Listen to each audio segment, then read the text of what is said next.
எந்திக்க மாட்டாங்கன்னு நிறைய பேர் சொன்னாங்க. சரி பார்ப்போம் அப்படின்னு வெயிட் பண்ணேன். மாரி செல்வராஜ் அவருடைய படங்கள் எல்லாமே அற்புதமாக இருக்கும்.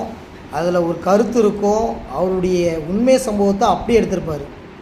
எல்லா படம் முடிவிலும் யாருமே எந்திக்க மாட்டாங்க.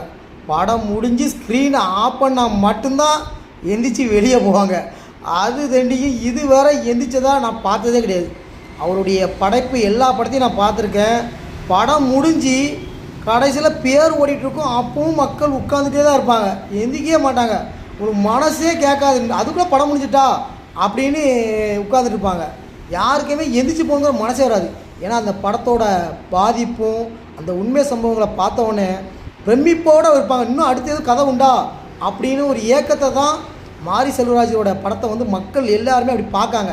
நீங்கள் என்ன போய் தேட்டரே பாருங்கள். லாஸ்ட்டாக படம் முடிஞ்சோன்னே எந்திரிக்காங்கன்னா உட்காந்துருக்காங்கன்னு நான் பார்த்த வரைக்கும் இதுவரை யாருமே எந்திரிச்சு